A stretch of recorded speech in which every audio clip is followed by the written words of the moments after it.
Chief of Staff John Kelly told the rapt and silent White House briefing room about military soldiers having their bodies wrapped by heartbroken friends, double-packed in ice and flown across the Atlantic to meet grief-stricken families.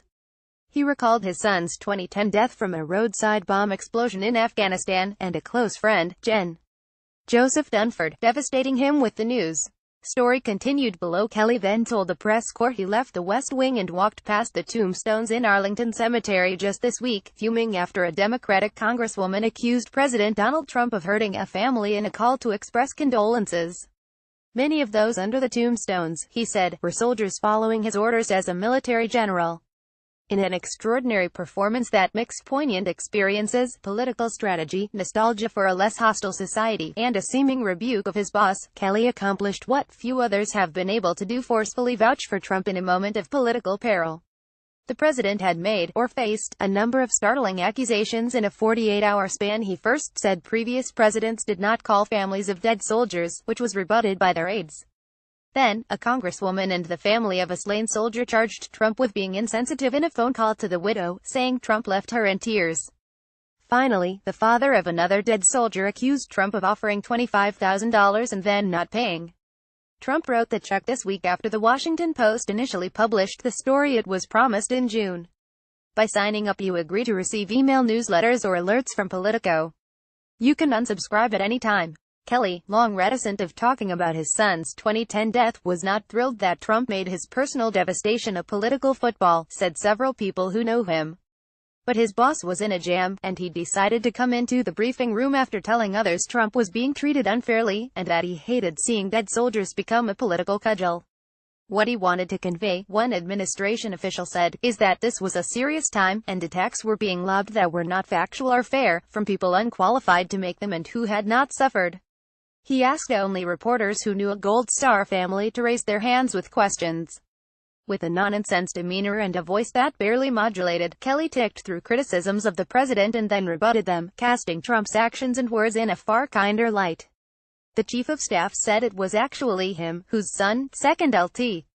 Robert Kelly, was killed while President Barack Obama was in office, who told Trump that previous presidents did not always call families.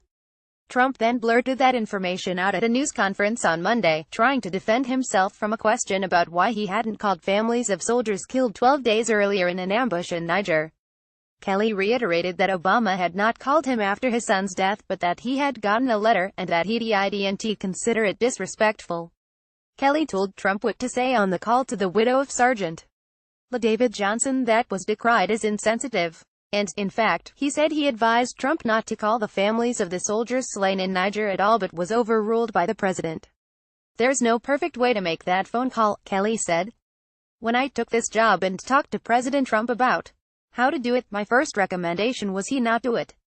Because it's not the phone call that parents, family members, are looking forward to. Trump expressed his condolences in the best way that he could, Kelly said. The former Marine general reflected on what Dunford, his best friend and now chairman of the Joint Chiefs, told him when his son was killed. He said, he was doing exactly what he wanted to do when he was killed. He knew what he was getting into by joining that 1%, he knew what the possibilities were because we're at war, and when he died, in the 4 cases we're talking about in Niger and in my son's case in Afghanistan, when he died, he was surrounded by the best men on this earth, his friends. That's what the president tried to say to 4 families the other day. News that Rep. Frederica Wilson DFLA had listened in on the call and described Trump as bluntly saying Johnson, the fallen soldier, knew what he signed up for, left Kelly stunned and broken-hearted, he said. Kelly did not mention that the Johnson family was also upset by Trump's call and had said the president was insensitive. The chief of staff also seemed to admit the president was far from perfect in an implicit rebuke. He told the briefing room that women were once sacred in the United States, not mentioning his boss' famous boast that he could sexually assault them because he was famous. He mentioned that Gold Star families were also once untouchable, not mentioning the president's lengthy imbroglio with the Khan family last summer after the Democratic National Convention. He talked about the dangers of military service without mentioning that his boss mocked Sen. John McCain for being held hostage and tortured in Vietnam. What was most effective about Kelly's delivery, observers said, were the personal experiences that he invoked to defend a president who avoided military draft with bone spurs. Kelly began with language that was simple and blunt, walking through what happens after an American service member is killed, describing how the fallen are repeatedly packed in ice before being embalmed as they make the journey home to Dover Air Force Base. He described the process by which families are informed, which he experienced firsthand with his son. An officer arrives at the home, waits for the first light to come on and knocks on the door to deliver the devastating news. The officer then stays, sometimes for several days, as calls flood in. Kelly said he spent 90 minutes on Wednesday in Arlington National Cemetery, reflecting on the situation among the graves of America's fallen, including some who were killed under Kelly's command. Kelly's plea, it was apparent, was about more than defending the president.